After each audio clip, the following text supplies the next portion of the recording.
আরে ভাই শোনো, আরে ভাই শোনো, একটু কথা আছে। এই যে আরে এই, কি করছো ভাই? দাঁড়াও, আরে ভাই দাঁড়াও।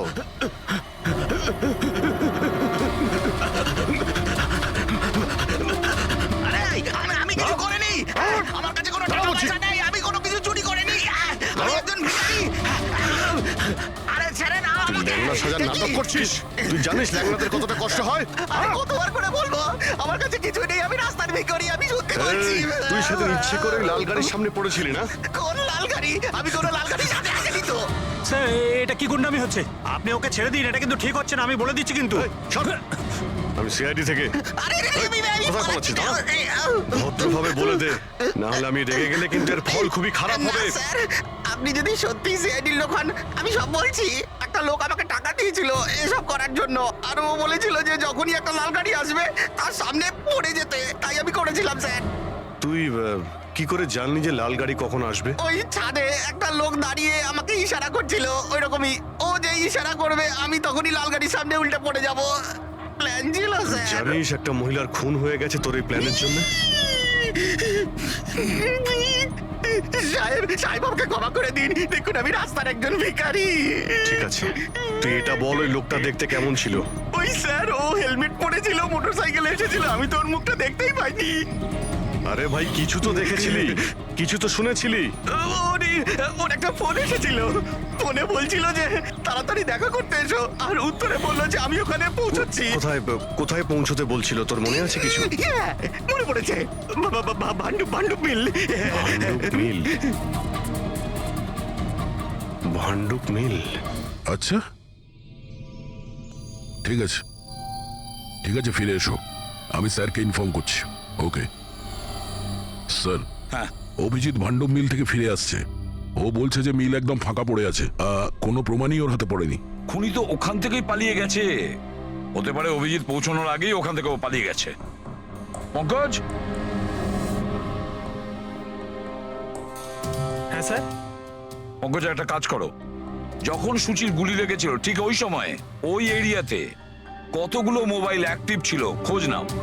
স্নাইপারের ফোন ওদের মধ্যেই কারোর হবে। স্যার হ্যাঁ হ্যাঁ পঙ্কজ, এটাও দেখো ওর মধ্যে কতজন লোক ভান্ডুপ মিলে গেছিল। স্যার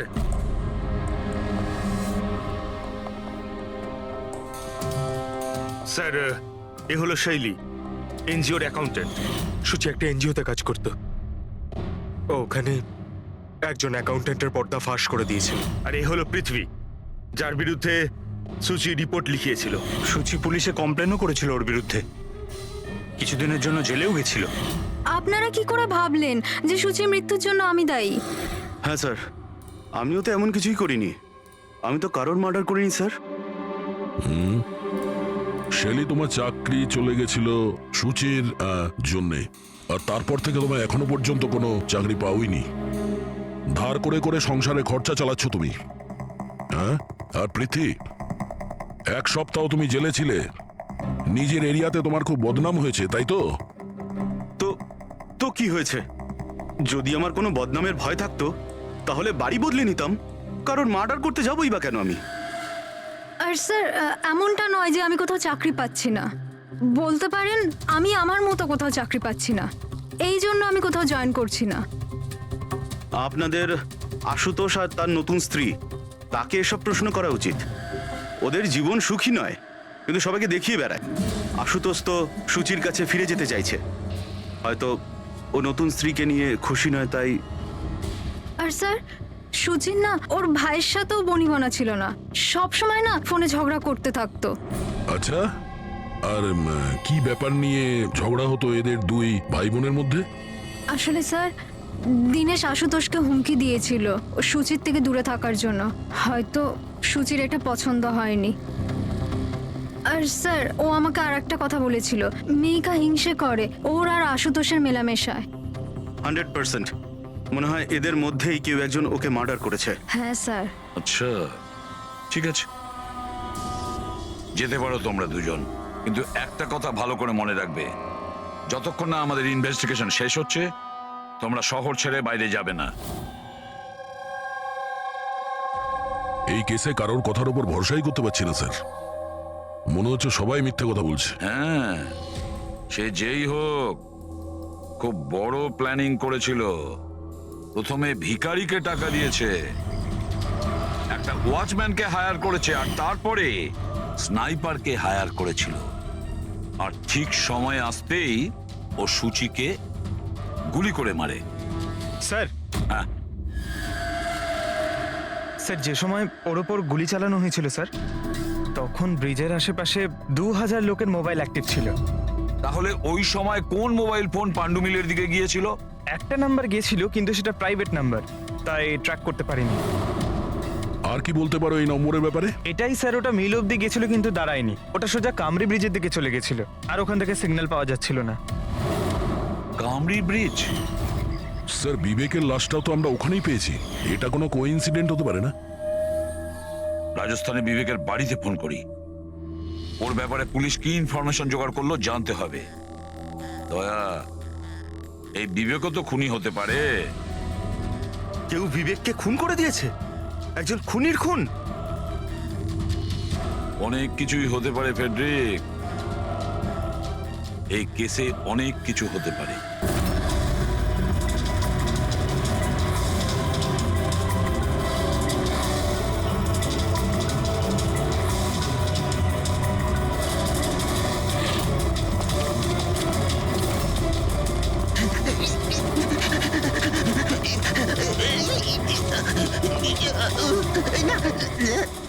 আরে তুই বারবার পালাস কেন? হ্যাঁ, বারবার আপনারা আমার পিছনে পড়ে আছেন কেন? পিছনে তোর পড়ে সঙ্গে আছেন কথা কেন? আছে। আমি কিছু কথা বলতে চাই না। অনেক হয়ে গেছে স্যার, আপনারা আমাদের এইভাবে বিরক্ত করতে পারেন কেউ না। তোমাদের জ্বালাতন করছে না, আমরা নিজেদের কাজ করছি। যাও। কিছু শুনতে চাই না, যান এখান থেকে। আরে একজনের খুন হয়েছে, তোমরা কি বুঝতে পারছো না? তা কি হয়েছে? আমরা কি খুন করেছি নাকি?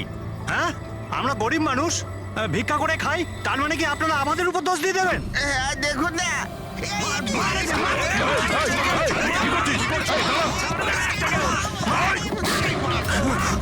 অভিজিৎ, তুমি ঠিক আছো? আরে না, ও নো, রক্ত বেরোচ্ছে। কি করলে তোমরা? হ্যাঁ, এই দেখ, এই লোকটা টাকা দিয়েছিল তোকে। স্যারও মারা গেছে? হ্যাঁ, ও মারা গেছে। ভালো করে দেখ, এটাই কি সেই লোকটা যে তোকে গাড়ির সামনে পড়তে বলেছিল? একটু জুম জুম করুন।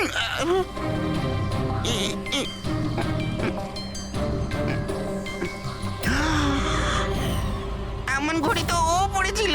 হতে পারে যে লোকটা একে টাকা দিয়েছে সেই প্রমাণটা লোপাট করার জন্য ওকেও মেরে দিয়েছে। চালায় বললাম আমি, ধরেছে তো চাকরি। হ্যাঁ পঙ্কজ, হ্যাঁ, আচ্ছা, ও ঠিক আছে, ঠিক আছে, ওকে ওকে, থ্যাংক ইউ। পঙ্কজের ফোন ছিল, বলছিল যে বিবেক রাজস্থানে কোনো সার্কাসে কাজ করত, নিশানাবাদ ছিল। 1 মাস আগে ও সার্কাসের চাকরি ছেড়ে দিয়েছিল। বলেছিল মুম্বাইতে একটা বড় চাকরি পেয়েছে ও। আর হ্যাঁ, যাওয়ার সময় ওই রাইফেলটা ওটাও চুরি করে নিয়ে গেছিল। রাইফেল চুরি করে এনেছিল?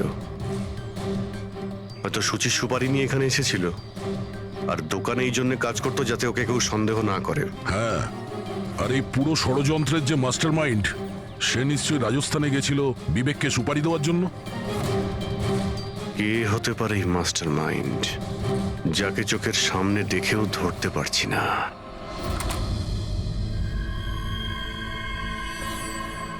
আরে মিস্টার আশু। স্যার আপনারা এখানে? মিস্টার আশু, ওই লোকটার ব্যাপারে জানতে পেরে গেছি যে সুচিকে গুলি করেছিল। Wow, that's a great news. আপনারা ধরেছেন ওনাকে? বিবেক নাম ওর। আপনারা কোনো বিবেককে চেনেন? না তো। অদ্ভুত ব্যাপার, আপনি কোনো বিবেককে চেনেন না, কিন্তু 15 বার কল করেছেন আপনি আপনার ফোন থেকে বিবেককে।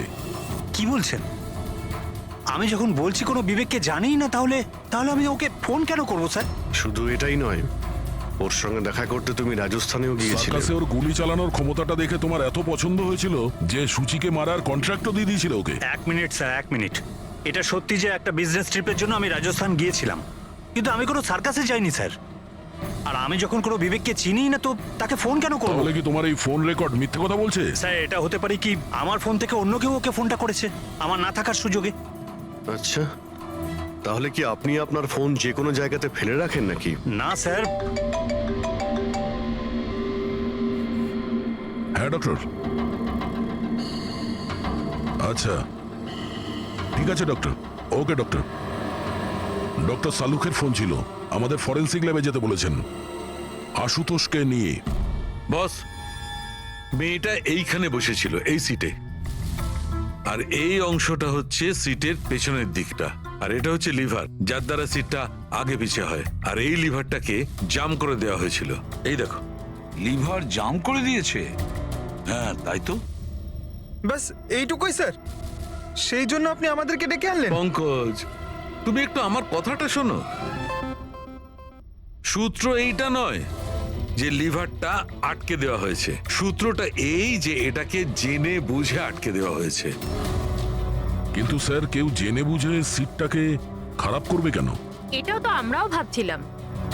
আশুতোষ, তোমার এই গাড়ির সিট কবে থেকে এরকম হয়ে আছে? মানে কবে থেকে পেছনে আটকে আছে?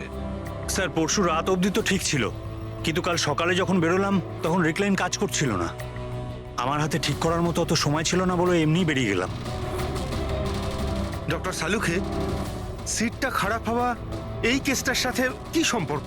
সম্পর্ক আছে ফ্রেডি। সম্পর্কটা হচ্ছে এইটা যে খুনি চাইছিল সিটটা পেছনে হেলে থাকে, সূচির পজিশনটা এইরকম থাকবে পেছনের দিকে। স্যার, ও যদি সামনে বসতো বা পেছনে বসতো তাতে খুনির কি এসে যায়? খুনির তো গুলি করারই ছিল। পঙ্কজ, তুমি এক কাজ করো, এখানে তুমি গাড়ির সিটটায় বসো। সারিকা, তুমি সূচির জায়গায় বসো। এবার ধরে নাও আমি সুচি, আমি যখন এই সিটটায় বসেছিলাম তখন আমার মাথাটা এরকম ছিল। বস, সূচির এইভাবে বসার সুবিধাটা খুনি তখনই পাবে যখন ওর এম সূচি নয়, ড্রাইভিং সিটে বসা লোকটি হবে, মানে আশুতোষ হওয়ার কথা। কিন্তু আশুতোষকে কোনো কারণে খুব ব্রেক চাপতে হয়, ব্রেকের কারণে ঝটকা লাগে, আর সেই ঝটকায় সূচি ঝুঁকে যায়। আর বস, আশুতোষকে লাগার পরিবর্তে সূচির গুলি লাগে। স্যার তার মানে আশুতোষ খুনি নয়, কিন্তু কেউ ওর খুন করতে চাইছিল। দয়া,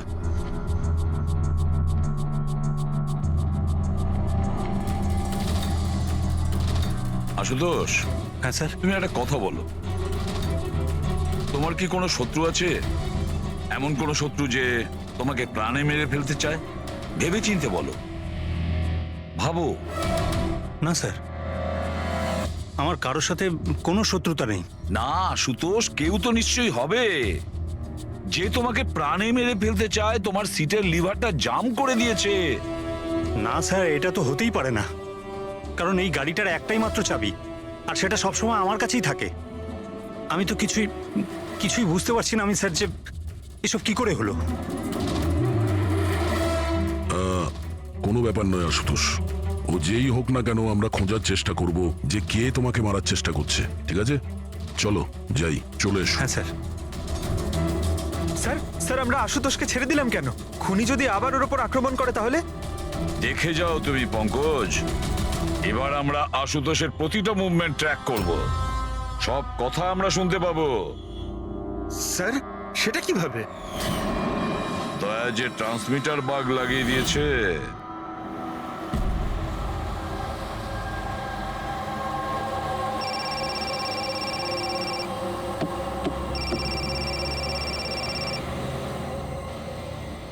হ্যালো, হ্যাঁ বলো। আচ্ছা, ওকে চলে এসো বাড়িতে। ওখানে? কিন্তু ওই জায়গাটা তো বন্ধ না? ঠিক আছে, আসছি।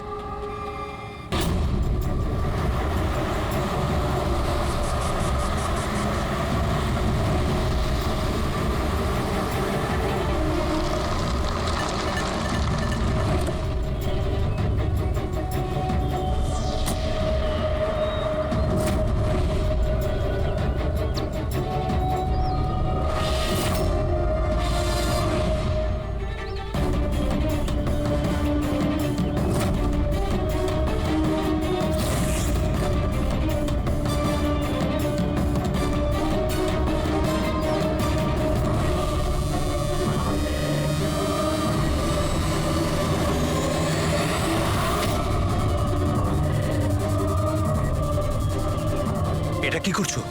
গান? মাই গড, গুলির আওয়াজ পেলাম দয়া। তাড়াতাড়ি চলো, আবার একটা যেন খুন না হয়। স্যার এই তো আমরা পৌঁছচ্ছি। স্যার হ্যাঁ, আমাদের যে এই সাসপেক্ট আছে, এক্ষুনি খবর পেলাম যে ও রাজস্থান গিয়েছিল আশুতোষকে ফলো করতে করতে। ও তো আশুতোষের খুব কাছের লোক ছিল।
দিনেশ স্যার আমি সুচির ভাই। মরে গেছে স্যার। আমি আমি কিছু করিনি স্যার। এই আমাকে মারতে চেয়েছিল। এই এই আমায় মারতে চেয়েছিল। কেন মারতে চেয়েছিল এ? স্যার এর মনে হতো যে এর বোনের সর্বনাশের জন্য আমিই দায়ী। বিয়ের পর সুচি ডিপ্রেশনে চলে গেছিল, আর তাই ও নিজেই নিজেকে মারারও চেষ্টা করেছিল।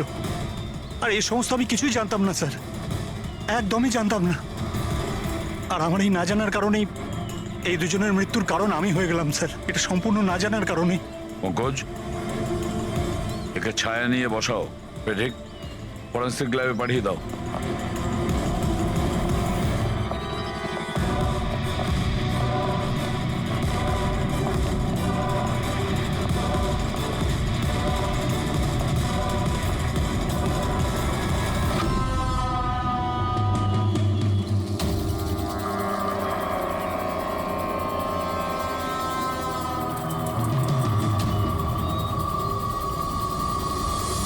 গল্পে একটা নতুন টুইস্ট। আশুতোষ,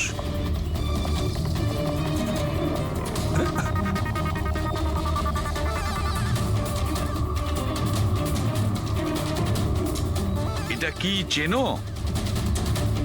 না স্যার, আমি ঠিক জানি না। জানো না? এক্ষুনি জেনে যাবে। পঙ্কজ, চেক করো ওকে। কিন্তু কেন? হাত উঁচু করুন, জানতে পেরে যাবেন আপনি। স্যার আমি তো কিচ্ছু করিনি, বা আমি নিরপরাধ। আপনারা কেন আমার তল্লাশি নিচ্ছেন? আমার কথা বিশ্বাস করুন স্যার, আমার কাছে কিছু।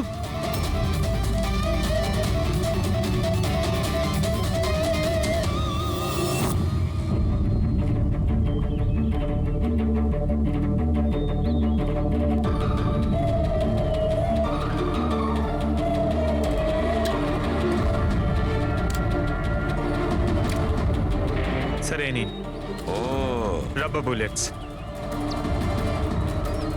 আমি জানি না স্যার যে এর থেকে কি প্রমাণ হচ্ছে।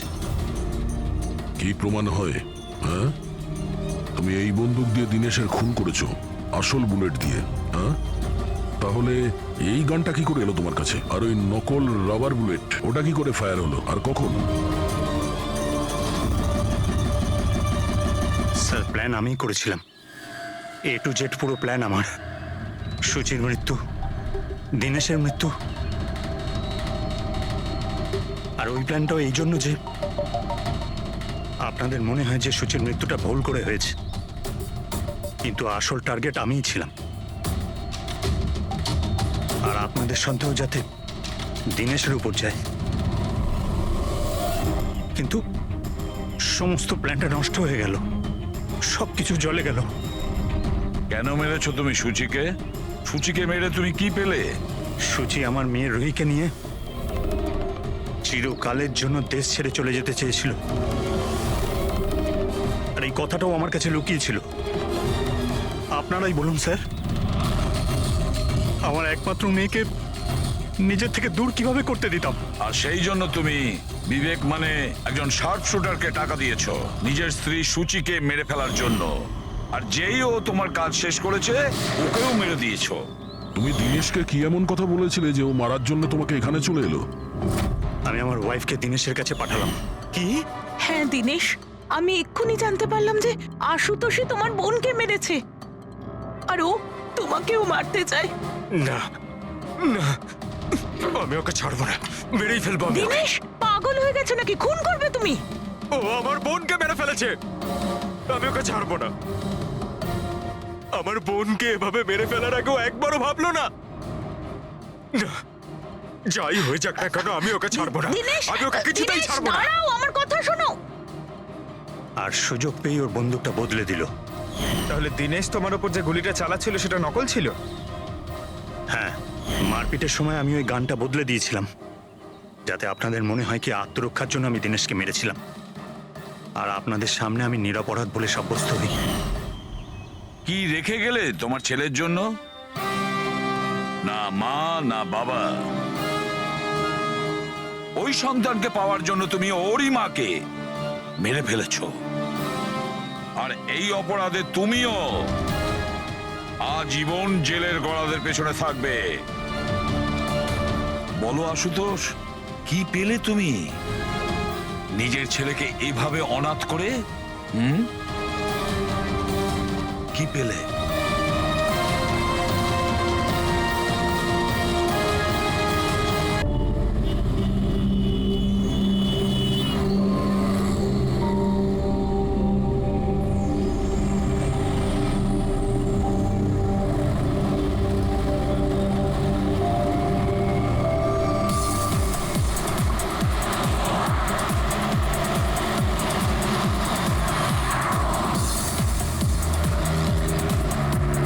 আরে সাহেব সাহেব সাহেব সাহেব, এটা নিন না। আরে দেখুন না দেখুন না দেখুন না, একটু ধরে দেখুন না, অনেক ডিসকাউন্ট পাবেন, অর্ধেক দামে দিয়ে দেবো আমি। না, না, চাই না। আরে একবার দেখুন না, অনেক ভালো কোয়ালিটির এটা। আরে ভাই, একবার আরে বললাম না, দেখুন চাই না। দেখুন না, কোয়ালিটি দেখুন না। আরে শুনুন না ম্যাডাম, দেখুন না, আরে কোয়ালিটিটা দেখুন ম্যাডাম, কিনুন না, ভালো কোয়ালিটির এগুলো, খুব ভালো কোয়ালিটির ম্যাডাম। আরে কেন বিরক্ত করছো ভাই? একবার তো বললাম চাই না। ও ও দাদা, এই ম্যাডামের মনে হয় কিছু একটা হয়েছে। আরে কিচ্ছু হয়নি ওর। আরে দেখুন না, ঘুমোচ্ছে। ওনার ঘাট থেকে রক্ত বেরোচ্ছে। কি? হ্যাঁ, দেখুন ওনার রক্তে ভেসে যাচ্ছে। সুচি?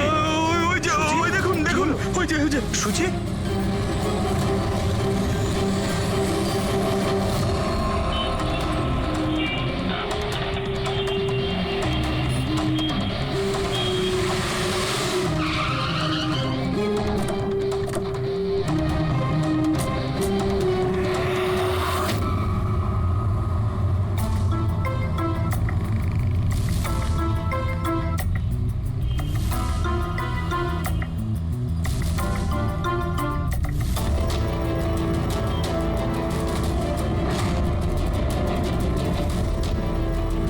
অনেক রক্ত বেরিয়েছে, মনে হচ্ছে গুলি অনেকক্ষণ আগে চলেছে।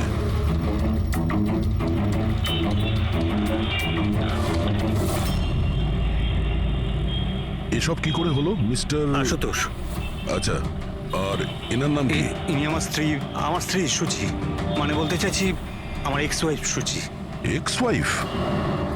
এসব কি করে হলো? জানি না স্যার, আমি কিছু জানতেই পারিনি। কিচ্ছু জানো না? তোমার এক্স ওয়াইফ তোমার পাশের সিটে বসেছিল, গুলি চললো, তুমি কিচ্ছু জানো না? এটা কি করে সম্ভব? আমার হাজবেন্ড কখনো মিথ্যে বলেন না।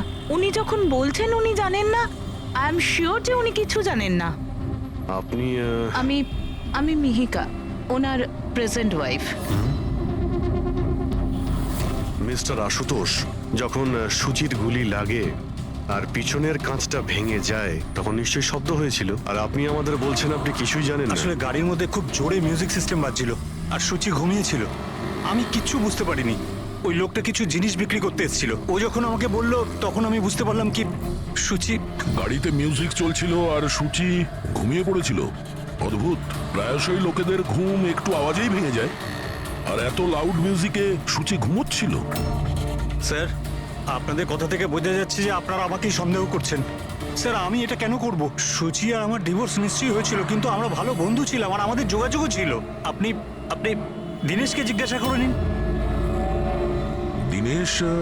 স্যার, আমি সুচির ভাই।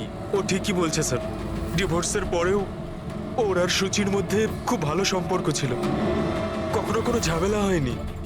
আচ্ছা, তো আপনারা আপনারা কোথায় যাচ্ছিলেন বলুন তো? আমাদের মেয়ে রুহি বোর্ডিং স্কুল থেকে ফিরছিল। তাহলে এই সূচি কি গাড়িতে ওঠার পরেই ঘুমিয়ে পড়ে নাকি পরে? স্যার, ব্যাপারটা হলো আমাদের মধ্যে একটু আগে ঝগড়া হয়েছিল। আশুতোষ, রুহি স্কুল খুব ভালো, এই স্কুল চেঞ্জ করার কোনো দরকারই নেই। সুচি, এই স্কুলটার টাকা পয়সা খুব বেশি, আমি এর ফিসটা জোগাড় করতে পারবো না। কিন্তু আমি করতে পারি, আর আমি আমার মেয়ের এডুকেশনে কোনো কম্প্রোমাইজ করব সুচি, না। আমি তোমার থেকে টাকা নিতে পারবো না। কেন? ও, তোমার মেয়ে লিগো চলে আসে, তাই না? যে আমি তোমার থেকে বেশি ইনকাম করি।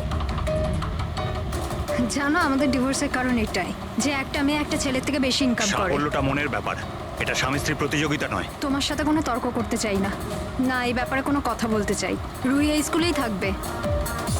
তারপর আমাদের মধ্যে আর কোনো কথা হয়নি। আমার মনে হয়েছিল ঘুমিয়ে পড়েছে। আচ্ছা, এই যখন ঝগড়া হচ্ছিল তখন গাড়ি কোথায় ছিল, মানে কোন এলাকায়? স্যার, লিংক রোডের সিগন্যালে, কেপি থিয়েটারের পাশেই। আর তারপর কোন রাস্তায় গেছিলেন আপনারা? সেখান থেকে স্যার আমি লেফট নিলাম, ওই সামনে ফ্লাইওভারটা আর দেখে। সোজা এখানে চলে এসেছেন? হ্যাঁ স্যার। তার মানে প্রায় 2 কিলোমিটার এই গাড়িটা চলেছে। তার মানে 2 কিলোমিটারের মধ্যেই কোথাও গুলি চলেছে সুচির উপরে। পঙ্কজ, একটা কাজ করো তো, কেপি থিয়েটার থেকে এইখানে 2 কিলোমিটার অবধি চেক করে দেখো তো, যদি কোথাও কিছু প্রমাণ পাওয়া যায়, মানে কোথাও কাচের টুকরো পড়েছে কিনা দেখে নিও, ঠিক আছে? আর হেঁটে যেও। 2 কিলোমিটার স্যার? হেঁটে যাও। গুলিটা অদ্ভুত অ্যাঙ্গেল থেকে লেগেছে, এই নিচে, মানে গুলিটা উপর থেকে নিচে এসেছে, মানে যে গুলি চালিয়েছে তার হাত উঁচু করতে হয়েছে ফায়ার করার সময়। খোলা রাস্তায় কেউ গুলি মেরেছে আর কেউ দেখেনি? হতে পারে খুনি একটু দূরে ছিল, তাও গুলি করা খুবই মুশকিল ছিল এই চলন্ত গাড়িতে, আর তাও তখন যখন খুনি হয়তো গাড়িতে বা কোনো বাইকে ছিল। তবে এইভাবে গুলি করাটা কিন্তু সহজ নয় দয়া।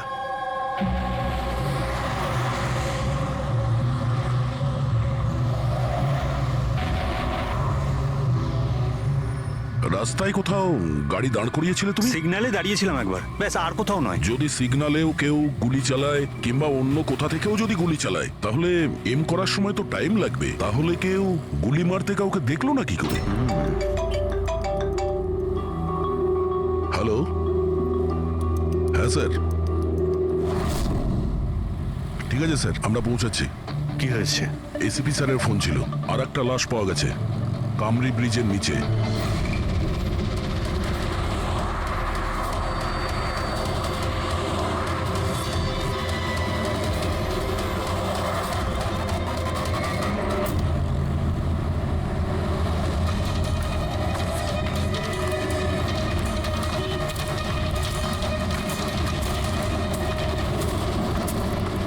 হ্যাঁ দয়া, স্যার, আপনি জানলেন কি করে এই লাশটার কথা? লোকাল পুলিশের কাছে আশেপাশের লোক কমপ্লেন জানিয়েছে।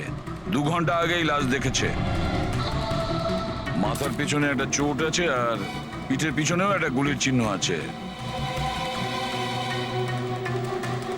স্যার, একটা কথা মাথায় ঢুকছে না, কেউ একে এখানেই মেরেছে নাকি অন্য কোথাও মেরে এখানে নিয়ে এসেছে? দেখতে হবে ফেডরিক। স্যার, রাস্তায় একটা বাইক পাওয়া গেছে, আমার মনে হচ্ছে এই লোকটারই বাইক হবে।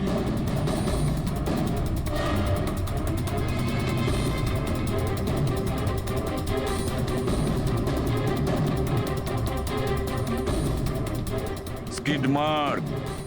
স্যার, মনে হচ্ছে এই লোকটা বাইকে যাচ্ছিল, কেউ পেছন থেকে গুলি করে দিয়েছে। ডিসব্যালেন্স হয়ে গেছে, গাড়ি বাইক স্কিড হয়ে এখানে কারোর সঙ্গে ধাক্কা লাগিয়েছে, আর ওর বডি এখানে নিচে পড়ে গেছে। মাথায় চোট ওই সময় লেগেছে স্যার।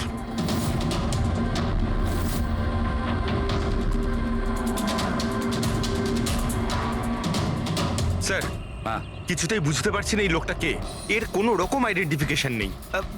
আমি মিসিং পার্সনস ব্যুরোতে জিজ্ঞেস করে দেখবো কি? ফেডরিক, এত তাড়াতাড়ি কেউ মিসিং পার্সনস ব্যুরোতে রিপোর্ট করে না। একটা কাজ করো, আরটিওতে গিয়ে এই বাইকের রেজিস্ট্রেশন চেক করো, ওখানেই সমস্ত ডিটেলস পাওয়া যাবে যে মালিক কে। ওই কেসটার ব্যাপারে কি হলো, কিছু জানতে পারলে? না স্যার, খুব অদ্ভুত কেস, বুঝতে পারছি না গুলি কে চালিয়েছে আর কোথা থেকে। পুরো এলাকাটা খুঁজে দেখেছি স্যার, কিন্তু কিচ্ছু পাইনি। ট্রাফিক পুলিশরা কি বলছে? স্যার ট্রাফিক পুলিশ, ওখানে দোকানদার যারা দাঁড়িয়ে ছিল তাদের সবাইকে জিজ্ঞেস করেছি, কেউ খুনির ব্যাপারে কিচ্ছু জানে না। তাহলে সূচির ওপর গুলি চললো কোথা থেকে? দেখতে হবে। স্যার আমি বলেছি তো আপনাদের, আমি জানি না সূচির গুলি কখন লাগলো, কিভাবে লাগলো। আশুতোষ, দীনেশ, মিহিকা, সূচির খুব কাছের না তোমরা তিনজন, কি তাই তো? তাহলে এটা বলো, সূচির মৃত্যুতে তোমাদের তিনজনের মধ্যে কার লাভ হতে পারে? তার মানে স্যার? স্যার আমরা ওকে কেন মারতে যাব? ও স্যার, ও আমার নিজের বোন ছিল স্যার, নিজের বোন। আমি নিজের বোনকে কেন মারতে যাব? কোটি টাকা পাওয়ার জন্য। আবার কি কোটি টাকা পাওয়ার জন্য? এতে আমার কি লাভ হতো স্যার? আমার আর সুচির তো আগেই ডিভোর্স হয়ে গেছে। হতে পারে ডিভোর্সই ওই কারণটা। ডিভোর্সের পরেও আমি আর সুচি অত্যন্ত ভালো বন্ধু ছিলাম, বন্ধুর মতোই মিশতাম আমরা। এটাও তো হতে পারে যে তোমার প্রথমা স্ত্রীর সঙ্গে যে সম্পর্ক ছিল সেটা হয়তো দ্বিতীয় স্ত্রীর পছন্দ ছিল না। স্যার আপনি এসব কি বলছেন? ওদের মধ্যে ভালো সম্পর্ক ছিল, তাতে আমার কি? ওদের দুজনকে নিয়ে আমার কোনো প্রবলেম ছিল না, আমি ইনসিকিউর নই। যদি তোমাদের তিনজনের মধ্যে কেউ সূচিকে না মেরে থাকে, তাহলে সূচিকে কে মেরেছে? কে মেরেছে? আমি বলছি আপনাকে, সূচি একটা এনজিওতে কাজ করত। ও ওখানে একজন অ্যাকাউন্টেন্টের পর্দা ফাঁস করে দিয়েছিল, কারণ ওই মেয়েটা টাকা পয়সা নিয়ে গন্ডগোল করছিল। তোমার মনে হচ্ছে শেলির হাত হতে পারে এই সবের পেছনে? ইয়েস স্যার, ওকে অনেকবার হুমকিও দিয়েছিল। স্যার আমার তো মনে হচ্ছে কি এই কাজটা হয়তো পৃথ্বীর হতে পারে। আচ্ছা, এই পৃথ্বী কি? খুবই খুবই অসভ্য ধরনের লোক, ওই রোমিও টাইপের। সুচি পুলিশকে কমপ্লেনও করেছিল ওর বিরুদ্ধে, কিছুদিনের জন্য জেলেও গেছিল। ঠিক আছে, তোমরা তিনজন যেতে পারো। Thank you sir. Thank you sir. Thank you sir.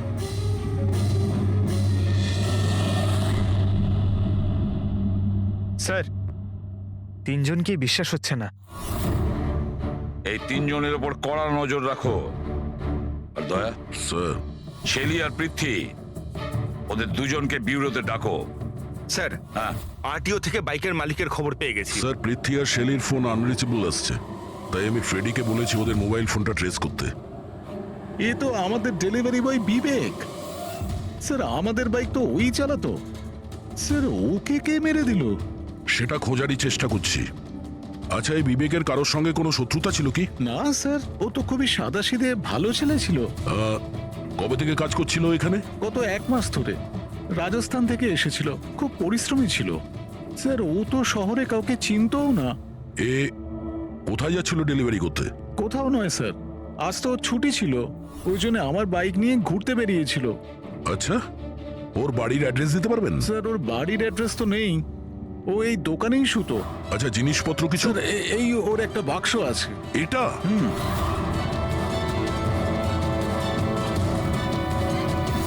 Sir এই লোকটার বক্স আর সবকিছু চেক করলাম, তাতেই সার্কাসের প্যাম্পলেট ছাড়া কিছুই পেলাম না।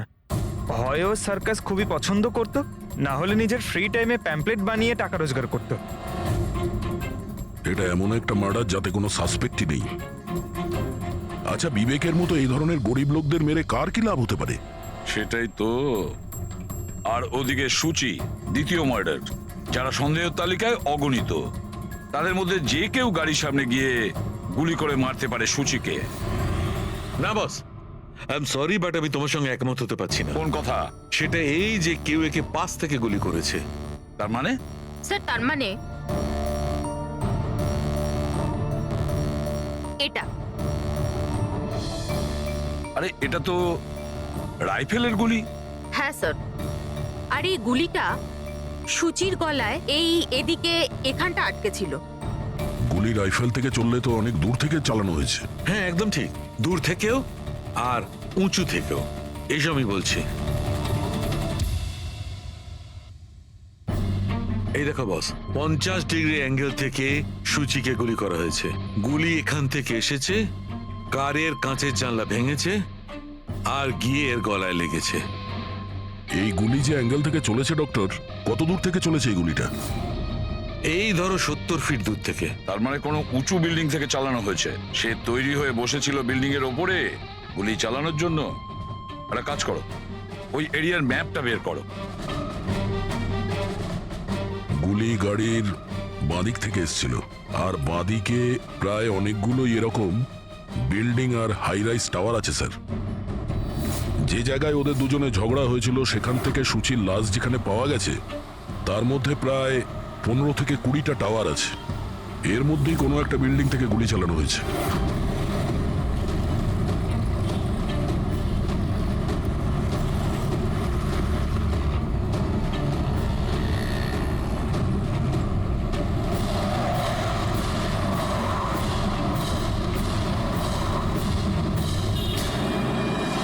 বাস ঠিক আছে।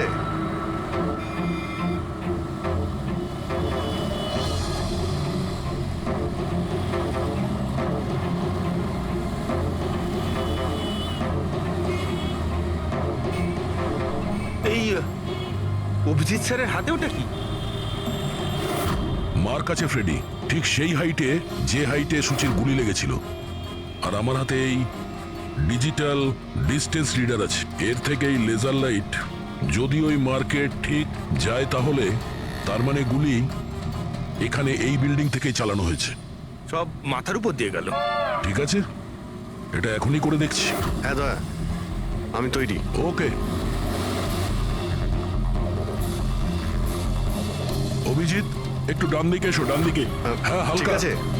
হ্যাঁ একটু বাঁদিকে। ব্যাস ব্যাস ব্যাস, ঠিক আছে। একটু পেছনে, একটু পেছনে। দেখেছো, এই লেজার ঠিক ওই মার্কে হিট করছে না, হিট করছে না ওখানে। গুলি এখান থেকে চালাইনি স্যার। এক্স্যাক্টলি। আরে স্নাইপারের কাছে অত সময় ছিল না নিশানা ঠিক করার জন্য যখন ও সূচিকে গুলি চালিয়েছিল। একটা কাজ করি, অন্য কোনো বিল্ডিং এ যাই। ঠিক আছে, চলো।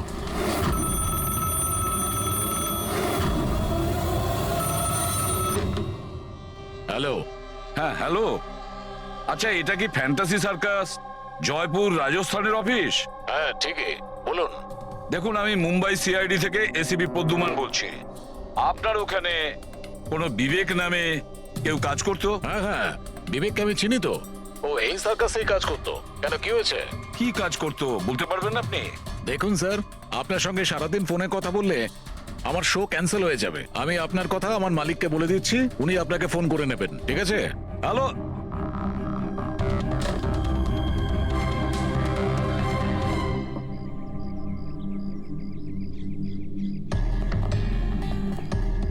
অদ্ভুত স্যার, বিল্ডিং এ কোনো গাড়ি দেখলাম না। মনে হয় গুলি এখান থেকেই করা হয়েছিল।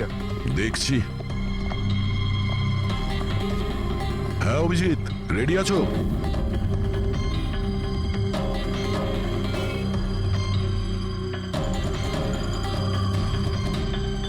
না অভিজিৎ, এখান থেকে টার্গেট ঠিকঠাক লাগছে না। একটু ডান দিকে এসো, ডান দিকে। আর একটু। হ্যাঁ পারফেক্ট পারফেক্ট, এখানে। লেগে গেছে নিশানা। তার মানে হলো সূচি এখানেই ছিল যখন ওর গুলি লাগে। পঙ্কজ, ফ্রেডি, একটু আশেপাশে দেখো ওই স্নাইপার কোনো প্রমাণ ফেলে গেছে কিনা। কিন্তু ভাই দয়া, এখানে তো কোনো স্পিড ব্রেকারও নেই। সে এমন কোন স্নাইপার হবে যে ওই বিল্ডিং এ বসে এত দ্রুত যাওয়া কোনো গাড়িতে নিশানা লাগাবে যেটা সূচির ঘাড়ে গিয়ে লাগবে। হ্যাঁ এটা তো সত্যি। আশুতোষ, যখন তোমার গাড়িটা এখানে ছিল, হ্যাঁ, তখন কোনো কারণে তোমার গাড়িটাকে স্লো করতে হয়েছিল কিংবা দাঁড় করাতে হয়েছিল, কিছু মনে আছে? হ্যাঁ স্যার, আমি যখন ড্রাইভ করছিলাম তো গাড়ির সামনে একটা ভিখারি এসে গেছিল, আর আমায় ব্রেক করতে হয়েছিল। ভিখারি? হ্যাঁ কি হলো? এইদিকে কিচ্ছু নেই স্যার। কিছু নেই? ওদিকেও কিছু নেই স্যার। ওই ভিখারি দেখতে কেমন ছিল? স্যার, ওর এক হাতে তো একটা ক্রাচ ধরা ছিল, অন্য হাতে লাল পোটলা, গলায় গামছা, আর মাথায় অর্ধেক টাক ছিল। অভিজিৎ, এই ফ্লাইওভারের নিচে অনেক ভিখারি থাকে, ওদের মধ্যে কেউ একজন হবে। হ্যাঁ আমি শুনলাম আশুতোষ যা বললো ভিখিরির ব্যাপারে। আমি নিচে গিয়ে দেখছি। এই কে তোমরা? কাকে জিজ্ঞেস করে ওপরে এসছো? তুমি এখানকার ওয়াচম্যান, ডিউটিতে কেন ছিলে না? আমার ইচ্ছে। এই তোমরা কি আমাকে ডিউটি শেখাচ্ছ? সিআইডি সিআইডি জানো তোমার জন্য এখানে একজন মহিলার খুন হয়ে গেছে? আমার জন্য খুন? কেউ এই ছাদ থেকে একজন মহিলাকে নিচে গুলি মেরেছে, কি জানো ওই ব্যাপারে?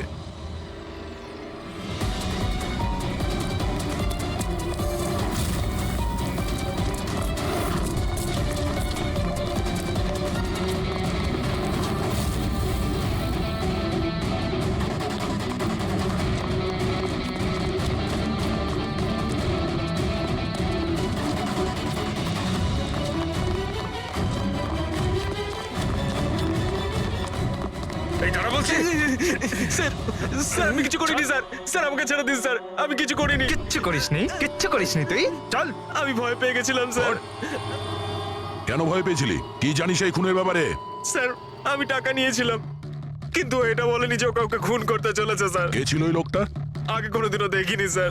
ও বলেছিল যে ও বিল্ডিং এর ছাদে গিয়ে ওর গার্লফ্রেন্ডকে প্রপোজ করতে চায়।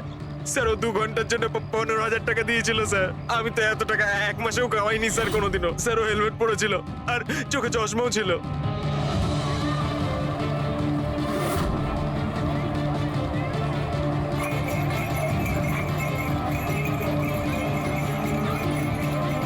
আরে ভাই শোনো, ও দাদা, আচ্ছা এখানে এমন কাউকে তোমরা দেখেছো যে মাথায় লাল গামছা বাঁধে, লাল রঙের একটা বোঁচকা আছে আর লাঠির সাহায্যে হাঁটেও? আরে দাদা শোনো, এমন কাউকে দেখেছো যে মাথায় লাল রঙের গামছা বাঁধে, লাল রঙের একটা বোঁচকাও রাখে আর খুঁড়িয়ে খুঁড়িয়ে হাঁটে? দেখোনি?